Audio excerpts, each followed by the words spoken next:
Welcome to my scientifically informed insider look at mental health topics. If you find this video to be interesting or helpful, please like it and subscribe to my channel. Hello, this is Dr. Grande. Today's question asks, what is resilience? So resilience is an interesting construct we see studied in research literature. Mostly it's studied in the area of trauma recovery or recovery from adverse experiences in general. The idea being that there is this construct of resilience, and if somebody has more resilience, they are better able to recover or cope with traumatic experiences or adversity. Resilience may seem like a fairly straightforward concept, but actually it's one of the most controversial ideas in mental health research. There are a number of difficulties with the idea of resilience. The first problem would be that there's no single agreed upon definition of resilience. It's been defined as a trait, an outcome, and a process. So clearly some problems here. So if resilience is a trait, that means it's relatively stable throughout the lifespan. Other traits would be like personality traits, like openness to experience or conscientiousness. We know these change a little bit, but generally they stay fairly consistent from childhood all the way through adulthood. So if resilience is a trait, then changing resilience would be challenging. Resilience has also been thought of in terms of external and internal factors. We see both are associated with resilience. So on the external side, perhaps an individual has competent parents, right? That would be helpful. Or the person's wealthy, which could also be helpful in terms of a lot of different dimensions and improvement on those dimensions.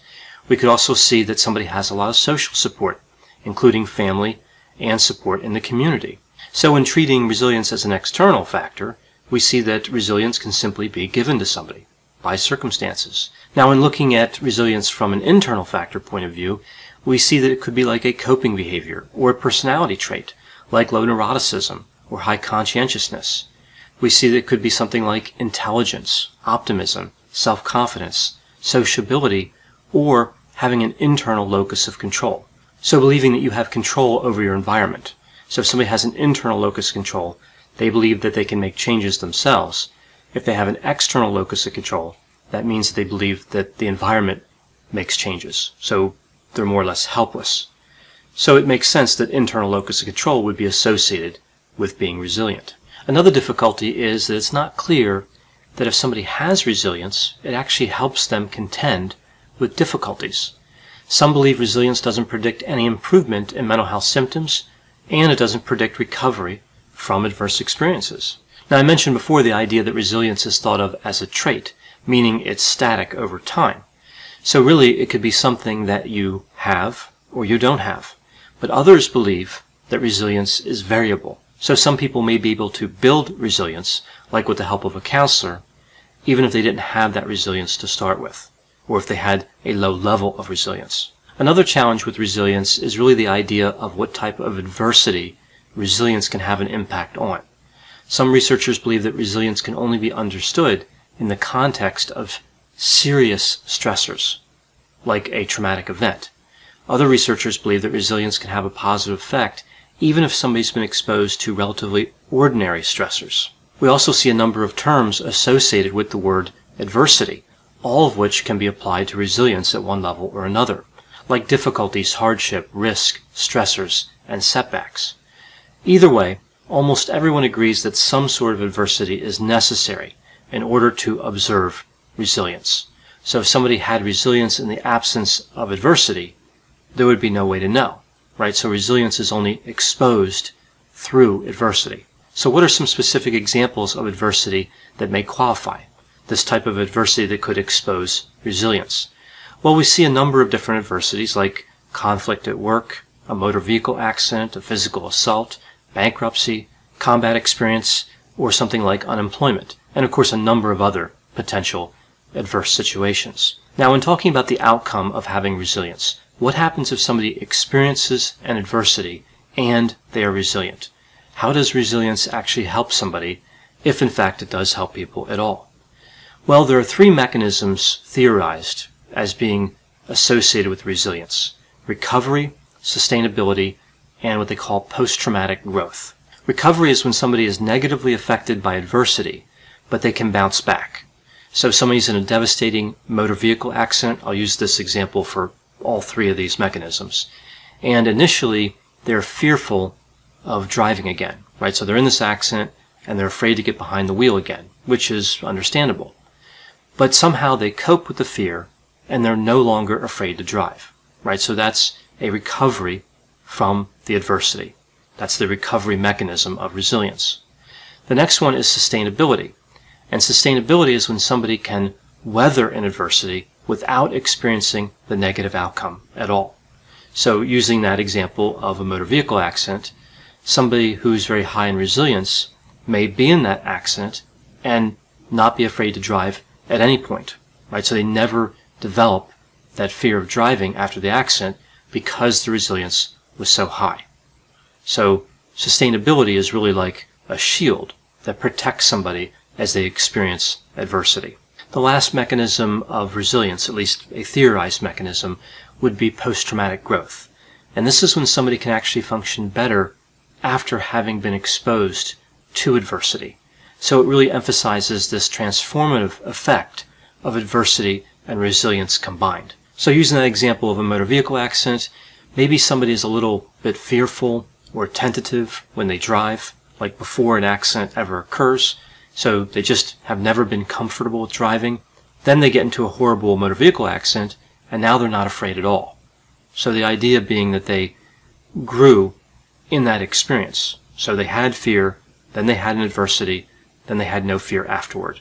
So of the three mechanisms, of course, this is the one that draws the most skepticism, because the obvious explanation for post-traumatic growth would be exposure, right? Somebody's exposed to something, and sometimes that makes them more resistant to it, right? So if somebody's afraid of really anything and they're exposed to that stressor, they may become more afraid or less afraid.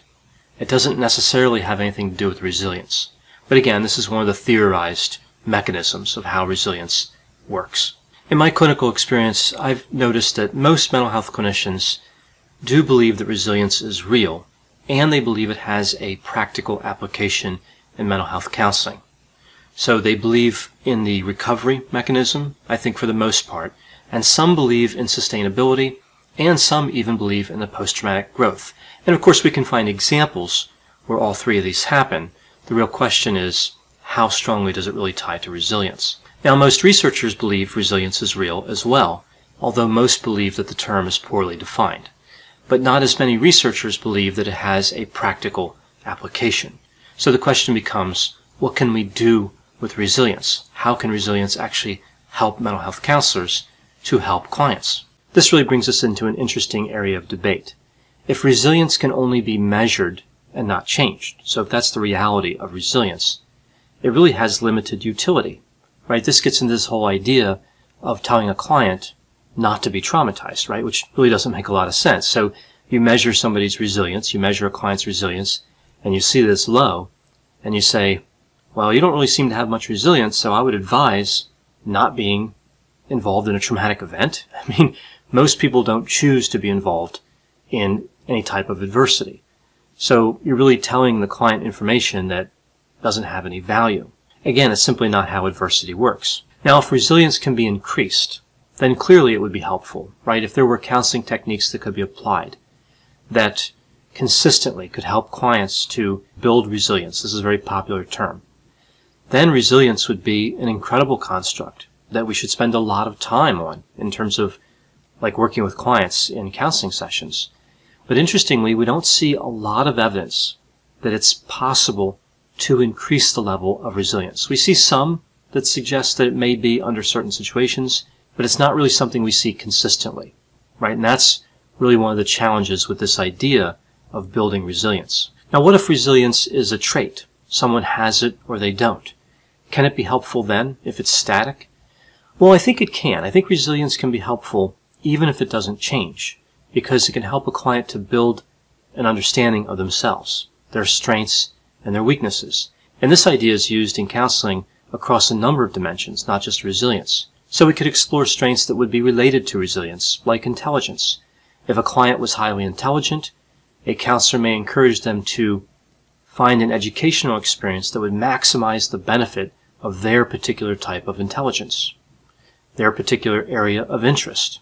If a client is highly sociable, a counselor may work with them to attend events where they can express that strength, where they can tap into the resilience that's already there. We can do the same thing with exploring weaknesses. If somebody has low confidence, again, confidence is thought of as part of resilience, counselors can try to be encouraging, helping the client to maybe build that confidence, but also just to let the client know that that's a potential weakness, to watch out for that low confidence and how it may hinder somebody's ability to recover from adversity. Now, one of the dangers about presenting resilience as a trait, in terms of how it's packaged when speaking to clients, is this idea that somebody can believe they can endure anything, right? I've seen this many times. Individuals will say, well, I have high resilience, I'm unstoppable. But there is a limit to resilience. Whether it's a trait or something that can be changed, it doesn't matter. There's still a limit to it. For some types of adversity, it's there, and for other types of adversity, it's not. And I've also seen situations where resilience just seems to disappear.